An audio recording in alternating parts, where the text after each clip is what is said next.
오늘도 이렇게 날짜가 이렇게 확정되어서 예언의 말씀이 임합니다. 아홉째 해 열째 달 열째 날. 날짜가 명시되기를 네 번째죠.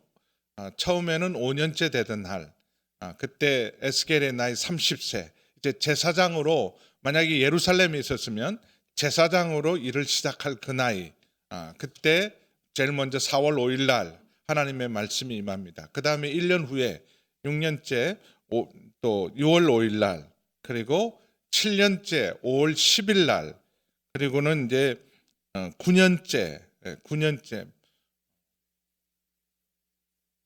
여기 이제 포로로 잡혀온 지는 4년, 에스겔에게는 4년 지난 10월 10일, 이날에 무슨 일이 있었냐 하면 바벨론이 예루살렘을 세 번째 침공해서 포위하던 날입니다. 그래서 2절에 보시면 인자야 너는 날짜 곧 오늘의 이름을 기록하라. 바벨론 왕이 오늘 예루살렘에 가까이 왔느니라. 1200km 떨어져 있어요. 지금 바벨론에 있는 그발 강가에서 지금 이 말씀을 받고 있습니다. 근데 지금 포위 공격은 1200km 떨어져 있는 예루살렘에서 일어난 일을 지금 에스겔은 하나님 말씀을 통해서 먼저 이렇게 그 소식을 듣습니다. 그래서 이날은 이스라엘 백성들이 금식하는 날이에요. 바벨론에서 이 포위 공격을 당하고, 그리고 1년 한 6개월 정도, 1년 4개월 만에 완전히 돌 위에 돌 하나 남지 않고 파괴되고 멸망했던 그날, 이 날짜는 지금도 기억하고 있어요. 이스라엘 백성은. 열왕기하 25장 1절 보겠습니다. 예언이 역사가 되고 현실이 된 상황을 열왕기하 25장 1절에 이렇게 보고하고 있습니다. 시드기야 제9년 열째 달 10일에 바벨론 왕 느부갓네살이 그의 모든 군대를 거느리고 예루살렘을 치러 올라와서 그 성에 대하여 진을 치고 주위에 토성을 쌓았다. 지금은 예루살렘에서 일어난 일, 10월 10일 날. 근데 1200km 떨어져 있는 에스겔도 하나님 말씀을 통해서 이 소식을 듣습니다. 이제 반복적으로 계속 하나님 강조하는 게 있죠. 예루살렘을 심판한다. 근데 안 믿었어요. 에이, 예루살렘이야 차마 하나님이 버리시겠냐. 하나님의 이름을 둔 도성이고 하나님의 신부로 택한 도성이고 아직 성전이 있는데 차마 멸망시키겠냐. 아수르의 공격에도 견디고 1차, 2차 침공에도 견뎌냈는데 설마 망하게 하겠냐. 그랬던 예루살렘이지만 계속 반복적으로 지겨울 만큼, 오늘 24장이 마지막이에요. 예루살렘 심판에 대한 예언, 그동안 힘드셨죠. 여기까지 24장까지가 마지막이고, 이제 25장부터 32장까지는 열방에 대한 심판이고, 33장부터는 이제 소망의 말씀, 하나님께서 소망의 말씀을 주기 시작을 합니다.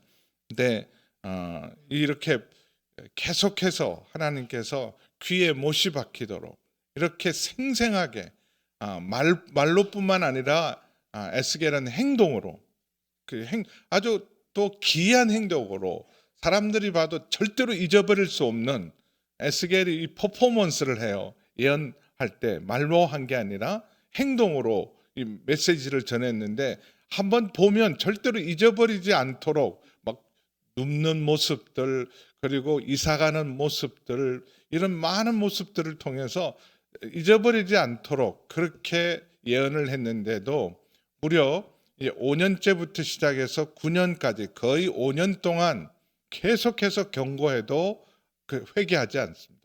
점점 더 악화되어 가고, 그래서 마침내 멸망의 날이 가까웠습니다. 그러면서 3절에 보시면 이 반역하는 족속, 거룩한 백성, 하나님 앞에 온전히 헌신하고 순종하는 백성을 향해서 하나님은 반역하는 족속이다. 그래서 또 한 번 비유를 베풀어라. 아마 모든 선지자 중에서 가장 많은 비유를 사용한 선지자가 에스겔입니다. 그래서 또 한 번의 비유를 통해서, 녹선 가마 비유를 통해서 이스라엘의 죄악상, 예루살렘의 부패하고 타락한 죄악상을 생생하게 보여주게 하십니다. 그래서 이 반역하는 족속에게 이미 어제도 오홀라와 오홀리바, 한 어머니에게서 난 두 자매, 오홀라는 사마리아요, 오홀리바는 예루살렘이다. 네, 그 오홀라라는 말은 나의 장막이란 뜻이고, 오홀리바는 나의 그녀의 장막 안에 있는 그녀의 집에 있는 나의 장막, 이런 뜻이에요. 그녀 안에 있는 나의 장막. 죄송해요. 좀 복잡하죠.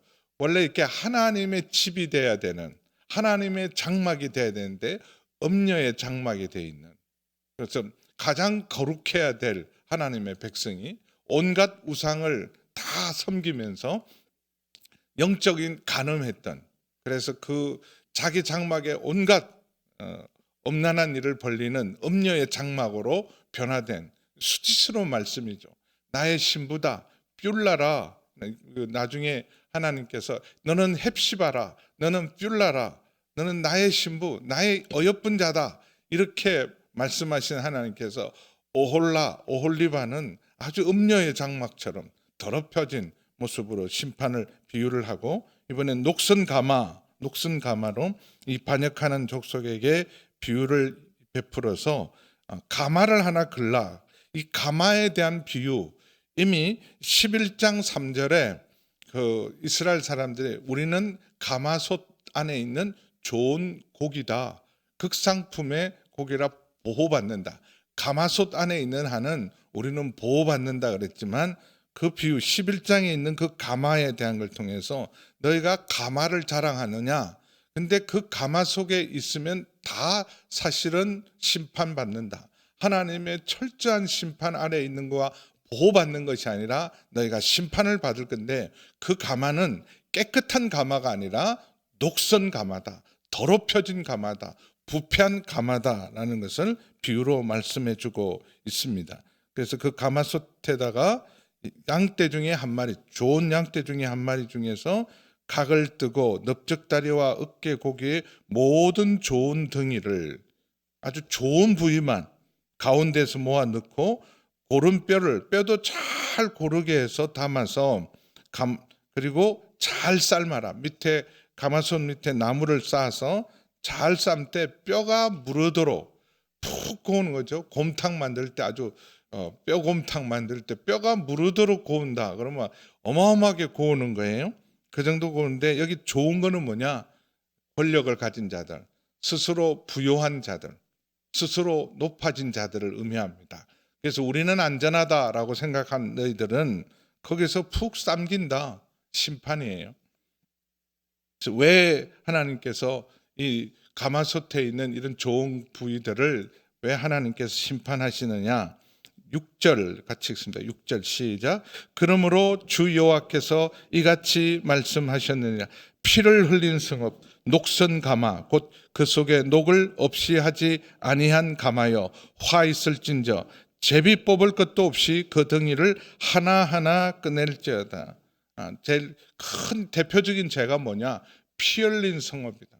거룩한 도성, 평화의 도성, 모든 사람들이 샬롬을 누리면서 안전하게 살아갈 도성이 돼야 되는데, 여기 특별히 자기 자녀를 몰록 신에게 자녀를 바쳐서 피 흘린 성읍, 여러분 그렇게 사람을 인신제사로 드릴 정도면요, 사람 목숨을 우습게 하는 때입니다.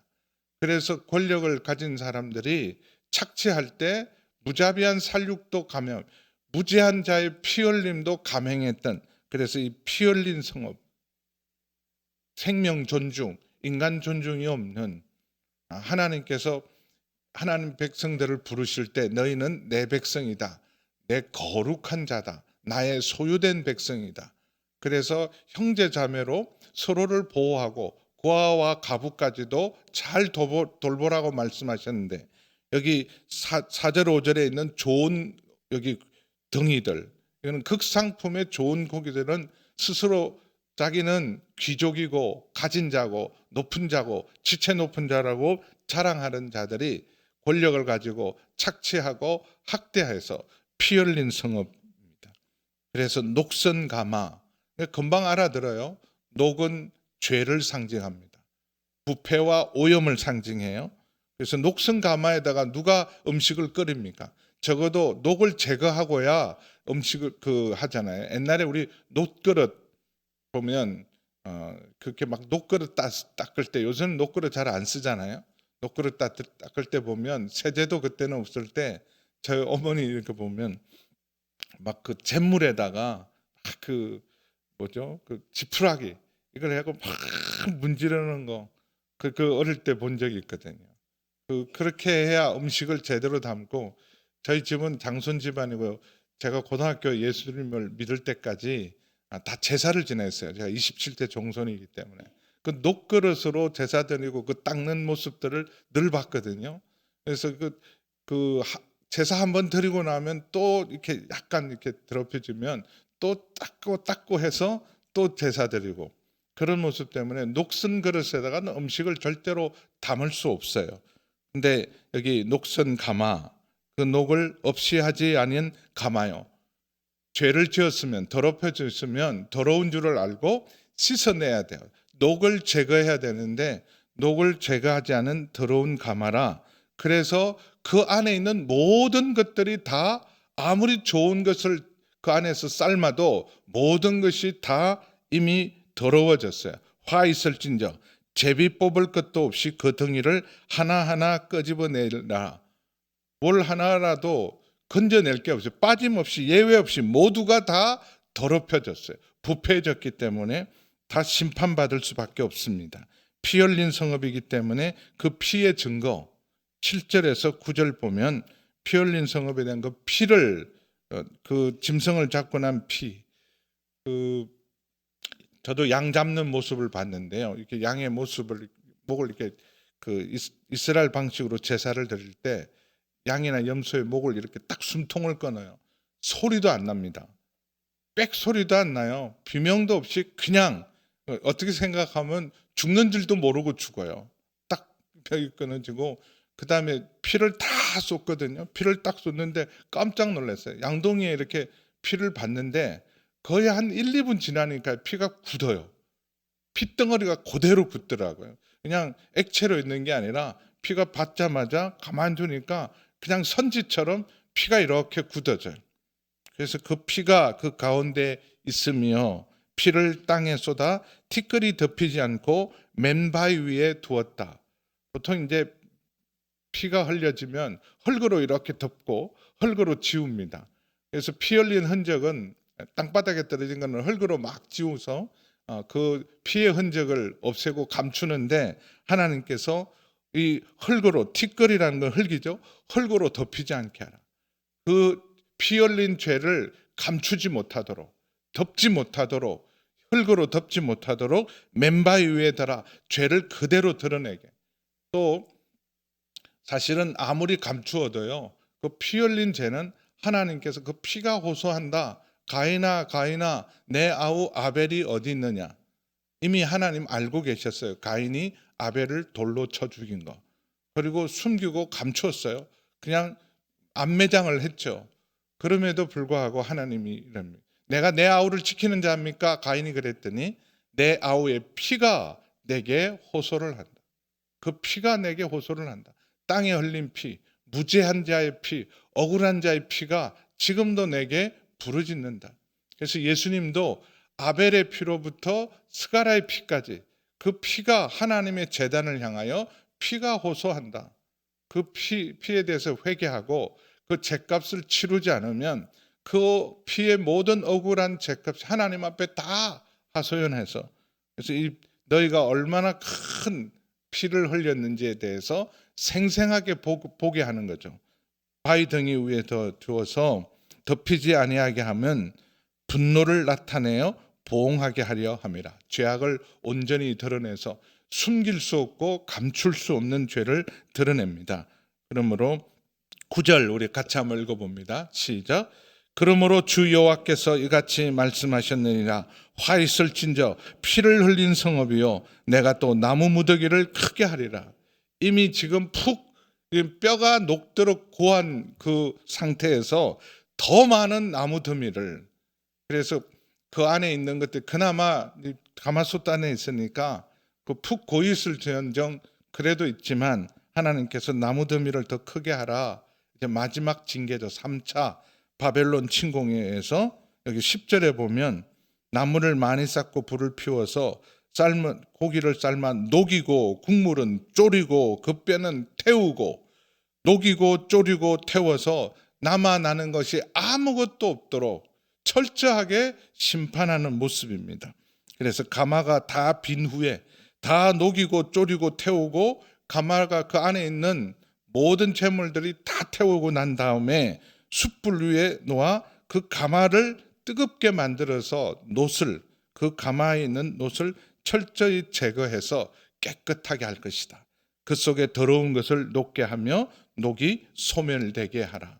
그러니까 심판의 하나님 목적은 완전히 멸망시켜서 제거하는 것이 아니라 정결하게 만드는, 깨끗하게 만드는, 정화하게 만드는 거예요. 이게 하나님의 심판의 목적입니다.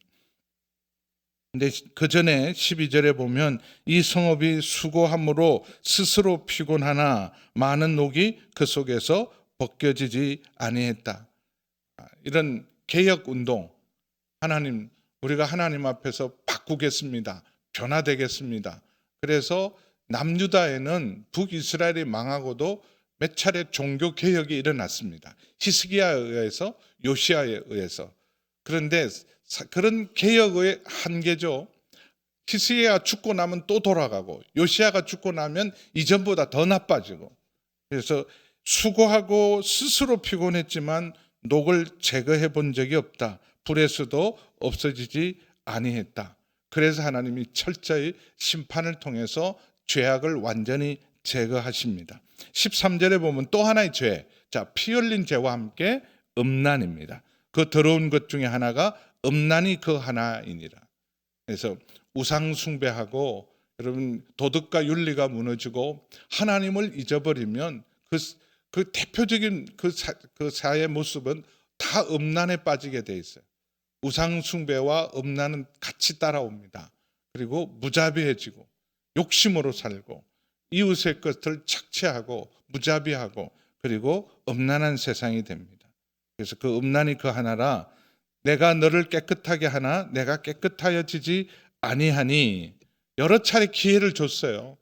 여러 차례 수많은 선지자들, 17명의 선지자들 다 문서를 기록하면서 열심히 목숨 걸고 하나같이 다 순교하면서 그렇게 하나님께서 보내서 깨끗하게 하도록 돌이키도록 하지만 돌이키지 않아서 결국은 하나님께서 그 죄에 대한 보응을 해서 모든 더러움을 다시 다 깨끗하게 하십니다. 14절, 이 일은 하나님이 그냥 해본 소리가 아니에요. 아유, 하나님 겁주시는 거지. 설마 진짜 그렇게 하시려고 내가 말하였은즉 이 일은 반드시 이루어진다. 내가 돌이키지도 아니하고 아끼지도 아니하며 뉘우치지도 아니하고 행하리라. 자, 이미 끝났다 선언하게 했잖아요. 끝이야, 끝났다 그렇게 말하는 것처럼. 어제도 잘 때 보니까 뭐 갑자기 막 경보가 울려갖고 2시쯤 됐을 때 이 뭔가 봤더니 뭐 강화도 근처에서 진도 4의 지진이 막 나서 조심하라고. 그 우리 근처 가까이 온 거 아니에요? 경고. 그때는 하나님 더 이상 경고하지 않고 아끼지도 아니하고 뉘우치지도 아니하고 하나님 반드시 말씀하신 대로 경고한 대로 행하리니 그들이 내 모든 행위대로 너를 재판하리라. 여러분, 우리 행위대로 재판하면 하나님 앞에 설 수 있는 인생이 아무도 없습니다. 주님의 크신 긍휼과 자비 없으면 주 앞에 설 수 있는 인생이 아무도 없어요. 그리고 그 시대 정신을, 그 시대의 문화를 이겨내는 인격은 없어요. 다 음란해지면 음란에 물듭니다. 다 타락하면 그 타락의 물결을 여러분 거슬러 올라가면서 그 시대를 이겨내는 사람이 거의 힘들어요. 죄송한 말이지만 아브라함, 야곱도 보면 그때 부인 둘셋 둘 때 아브라함도 부인 둘셋을 둬요. 그 시대가 그러니까. 그러잖아요. 지금은 뭐 공개적으로 둘셋 두는 시대는 아니잖아요. 남몰래 둘셋 두는 사람이 있을지도 몰라요, 세상에. 우리는 아니죠. 우리 교인 중에는 한 사람도 없죠. 그러면 제가 사표 내야 돼요. 우리 교인 중에 그런 사람이 있다 그러면 제가 사표 내야 되죠. 근데 요즘은 부인 두고도 여러 여자 두고 하는 사람들 많아요. 여자라고 없겠어요? 이 음란한 것들, 모든 행위대로 너를 재판할 것이다. 그러면서 이 비유가 끝나고 이제는 얼마나 생생하게, 이건 아끼지도 않고 뉘우치도 않고 반드시 심판이, 자, 날짜가 딱 바뀌었잖아요. 10월 10일 포위당했어요. 이번에는 그냥 끝나지 않습니다. 1차, 2차 때는 포위했다가 포위가 풀어졌지만 이번에는 포위당했는데 이건 완전히 끝납니다. 그래서 15절에서 이 하나님이 아주 생생한, 잊어버릴 수 없는 또 하나의 사건이 일어나는데, 에스겔의 아내가 하루아침에 죽는 일이 일어나요. 지금 예언을 이렇게 하는데 15절에 또 한 번 말씀이 임하는데 16절에 보면 내 눈에 기뻐하는 것을 한 번 쳐서, 그냥 한 번에 지키고 건지고 뭘 손써볼 시간도 없이 한 번에 하나님 빼앗아 가신다. 내 눈에 기뻐하는 것. 이게 바로 자기 부인이었어요. 그런데도 울 수도 없어요. 슬퍼하거나 울거나 눈물 흘리지 마. 장례식도 제대로 못 치르는 이런 기막힌 일들이 일어납니다. 죽은 자들을 위하여 슬퍼하지도 말고 조용히 탄식하며 수건으로 머리를 동이고 발에 실을 신고 입술을 가리지 말고 사람이 초상집에서 먹는 음식물을 먹지 말라. 아니, 가장 사랑하고 가장 아끼는 자가 죽었는데도 제대로 장례식조차, 제대로 애도조차도 못해요. 슬퍼하지 말라. 조용히 그냥 탄식하고 수건으로 머리를 동이고 있는 수건을 풀어야 돼요. 원래 장례식에는. 그리고 발에 신을 벗어야 돼요.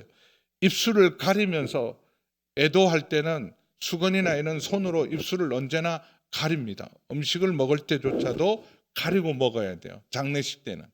그리고 초상집에서 먹는 음식, 일반 음식을 먹는 게 아니라 장례식이 나면 이웃 사람들이, 장례당한 사람들은 아무것도 할 수 없으니까 이웃 사람들이 음식을 가지고 와서 그 음식을 먹습니다. 자기 손으로 요리하지 않아요. 근데 우리나라 장례법 좀 바뀌기는 해야 돼요. 미국이나 이런 서양 전통에서요, 장례 난 사람은 아무것도 하지 않게 합니다. 주변의 이웃과 성도들이 먹을 걸 갖고 와서 그 가족들을 위로하고 함께 있어줘요. 근데 우리는 장례 난 사람이, 지금은 뭐 그 다 장례 업체에서 다 하고 장례식장에 가면 음식이 다 나오지만, 옛날에는 다 초상당하고 장례 난 집에서 다 음식 준비하잖아요. 슬퍼할 기세가 없어. 사람들이 많이 오면 막 음식 해나르고. 또 한편으로는 막 슬픔을 잊어버리는 방법 중에 하나예요. 막 정신없이 하다 보면. 근데 서양이나 서양 전통이나 이스라엘 전통은요, 장례당한 그 당사자와 그 가정은 음식 준비시키지 않습니다.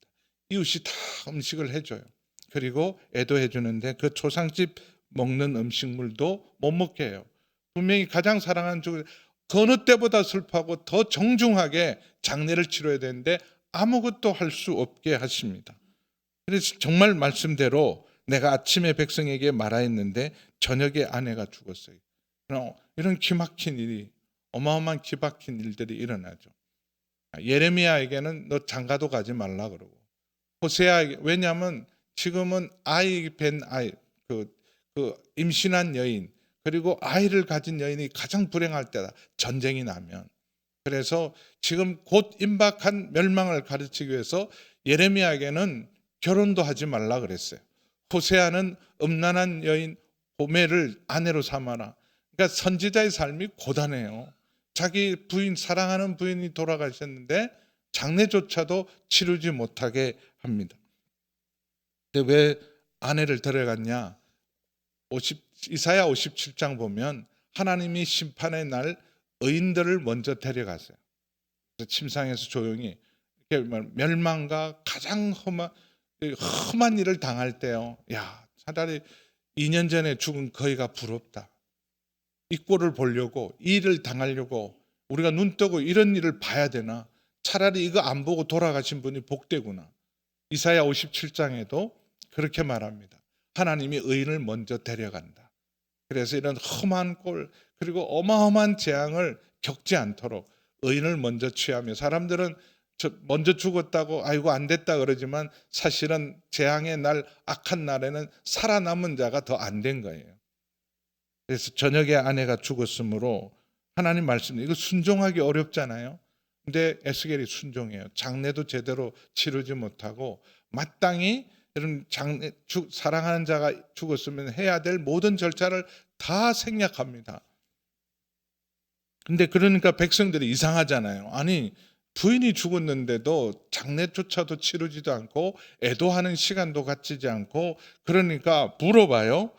이 에스겔에게 벌써 이게 5년째 지금 예언과 말씀이 계속 임하고 있으니까 백성들도 지금 에스겔에게 일어나는 일은 저게 보통 사건이 아니고 의미 있는 일이라는 걸 알기 때문에 물어봐요.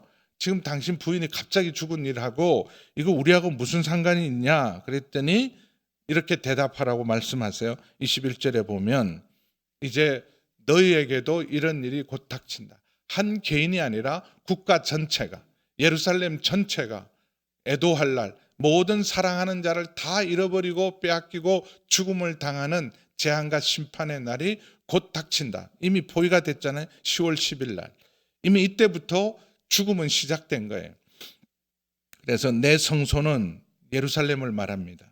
너의 세력의 영광이요 너의 눈의 기쁨이요 너의 마음이 아낌이 되거니와 내가 더럽힐 것이며 너희의 버려둔 자녀를 칼에 엎드러지게 이방인의 손에 짓밟힐 것이다. 더럽히고 그리고 칼에 엎드러지게 할 것이다. 그때 너희도 22절에서 23절에 보면 내가 지금 사랑하는 자를 잃었지만 제대로 애도도 못하고 장례식도 치르지 못한 것처럼 너희도 내가 행한 것처럼 입술을 가리지 아니하고 사람의 음식물, 장례 음식물, 이웃이 가져다 준 음식물도 먹지 못하고 수건으로 머리를 동인 채 발에 신을 신은 채로 두고 슬퍼하지도 아니하며 울지도 아니하되. 너무나 슬프고 너무나 기가 막힌 절망적인 상황 앞에서는요 눈물도 안 납니다. 소리도 안 나요. 너무 이럴 수가 울 수도 없고 이런 감정이요 자기도 어찌할 수 없었어. 그런 분을 봤어요. 부부가 결혼해서 10년 이상 결혼해서 낳은 아들 중학교 2학년 때 잃어버렸어요. 태어날 때부터 천식으로 고생하던, 제가 옛날에 지도하던 친구인데 천식으로 결국은 잃어버렸을 때 소식을 받고 달려갔더니 그 어머니가 울지도 않고 마치 미친 사람처럼 이럴 수가 할 말이 없었어요. 위로할 말도 없고 아이고 어떻게 이렇게 울부짖는 것보다요 그 모습이 너무 무너지는 거예요. 그러니까 이게 제대로 울 수도 없고, 그래서 수건 울지도 아니하고 제약 중에 패망하여 피차 바라보고 그냥 탄식하는 거. 이럴 수가. 이것이 에스겔이 너희에게 표정이 된다. 도대체 이게 우리하고 무슨 상관입니까? 너희가 곧 만날 민족적인 재앙의 날이라 말씀합니다. 그리고 너희가 에스겔처럼 다 그런 일을 당할 때 그때야 비로소 내가 주 여호와인 줄을 너희가 알리라. 아, 정말 하나님은 하나님이시구나. 하나님을 잊어버린 세대가 그때서야 하나님이 말씀하신 대로 이루어지는 줄 깨닫게 됩니다. 그러면서 25절에 포위당해서 결국은 25절에는 망합니다. 인자야 내가 그 힘과 그 즐거워하는 영광과 그 눈에 기뻐하는 것과 그 마음에 간절히 생각하게 하는 자녀를 데려가는 날, 마침내 1년 반 후에 587년에 바벨론에 의해서 예루살렘이 완전히 망하고 모든 자녀들이 다, 끔찍하죠. 시편 137편에 보면 이스라엘 백성을 완전히 이 땅에서 없애기 위해서 바벨론이요 아이들을 무참하게 바위에 패대기 쳐듯이 죽입니다. 끔찍하게. 그래서 이 민족은 완전히 내가 이 역사에서 지워버릴 거다. 바벨론이 마음먹고 멸망시키는 그날. 근데 그날에도 26절 27절에 도피하는 자, 잡혀온 자들 있죠. 이때 마지막 포로로 끌려오는 자들, 시드기야와 함께 포로로 끌려오는 사람들이 그날 일어났던 일들에 대해서 생생하게 들려준다. 그래서 정말 말씀대로 1.1핵도 어긋나지 않고 그 말씀 그대로 이루어진 것을 보게 합니다. 그래서 27절 우리 마지막으로 함께 읽겠습니다. 시작. 그날에 내 입이 열려서 도피한 자에게 말하고 다시는 잠잠하지 아니하리라. 이같이 너는 그들에게 표정이 되고 그들은 내가 여호와인 줄을 알리라. 내 입이 열려서 지금도 말하고 있잖아요. 그렇지 않고 그럼 에스겔 3장에 보면 파수꾼이다 그래 놓고도 하나님께서 말을 못하게 해요. 입천장에 혀를 붙여서 말 못하는 자가 되어서 말하고 싶어도 말을 못해요. 그래서 주로 행동으로 메시지를 전하다가 하나님이 입을 열 때만 그때만 이렇게 입을 열어서 말하고 또 입이 닫히고, 그러니까 지금 딱 계속 날짜가 정해져요. 5년 4월 5일, 6년 6월 5일, 7년 5월 10일, 9년 10월 10일 이렇게 날짜가 있을 때 입이 열리는 거예요. 그전에는 말하고 싶어도 말하지 못하게 하다가 이제는 내 입을 열 것이다. 그래서 25장부터 입이 막 열려요. 이제는 마음껏 입이 열려서 선포를 합니다. 열방에 대한 심판과 이스라엘의 회복에 대한 말씀이 있어서, 그래서 너희 그들에게 표정이 되고 그들은 내가 여호와인 줄을 알리라. 하나님 살아계십니다. 그 살아계심에 대한 교회가 우리 한 사람 한 사람이 증인이 되어서 여러분 시대의 파수꾼이 되는 여러분 모두가 되기를 주의 이름으로 축원합니다. 기도하시겠습니다. 오늘 하나님이 녹선가마, 생생하게 녹선가마, 우리 안에 부패하고 더럽고 부정한 것들을, 우리 눈에 안 보이는 것들은 하나님 다 보십니다. 하나님 내 속에, 내 삶 속에 하나님 녹선가마, 부패하고 더러워지고 하나님 악한 것들이 하나님 깨끗게 되도록, 내가 회개하지 않으면 하나님의 심판으로 깨끗하게 하면 감당할 수 있는 사람이 아무도 없습니다. 특별히 피 흘린 성읍 그리고 음란에 대해서 온갖 욕심으로 살고 그리고 악하고 음란한 세대 가운데 하나님 우리도 물들지 않도록, 이 세속에 물들지 않도록, 어느새 하나님 이 세상의 가치관이, 이 세상의 욕심과 정욕이, 음란과 악함이 하나님 아버지 우리 속에도 녹슬어 있지는 않는지 철저히 회개케 하여 주옵소서. 성령의 불로 태우소서. 예수님의 보혈로 깨끗게 하여 주셔서 아버지 하나님 우리가 파수꾼처럼 이 땅에 하나님 살아계심을 증거하는 빛과 소금 되게 하여 주시옵소서. 우리 주의 이름을 부르고 함께 기도하겠습니다. 주여, 아버지 하나님 녹선 가마를 통하여 아버지 하나님 각인시키고 하나님 아버지 우리로 하여금 우리 자신을 돌이켜보게 하신 주님, 아버지 하나님 우리도 모르는 사이에 하나님 이 세대의 모든 악함과 음란하니 하나님 우리를 물들게 만들고 녹슬게 만들지 않는지를 보게 하여 주시옵소서. 우리 안에, 이 세대 안에 있는 이기심과 탐욕과 악함과 하나님 폭력과 무자비함과 잔인함과 냉정함과 아버지 하나님 모든 포악과 악함이 우리 속에 없는지, 하나님 모든 정욕과 더러움과 음란이 우리 속에는 없는지 하나님 철저히 회개하게 하여 주옵소서.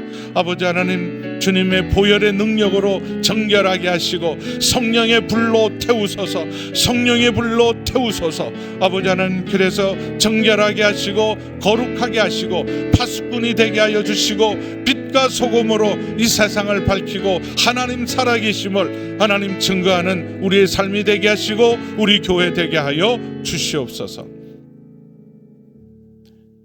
이제는 우리 주 예수 그리스도의 은혜와 우리 하나님 아버지의 그 크신 사랑하심과 성령 하나님의 거룩하신 교통하심의 역사가 녹선 가마를 통하여 에스겔의 아내의 죽음을 통하여 아버지 생생하게 경고하시고 증거하신 주님의 말씀 앞에 이것이 우리를 향한 경고요 우리를 향한 말씀인 줄 알고 보혈로 주님의 성령의 불로 태움을 받고 거룩하고 정결하기를 소원하는 우리 모든 성도님들 위에와 우리 교회 위에와 우리 모든 선교사님들 위에 이 나라 위에 함께 하시기를 간절히 축원하옵나이다. 아멘.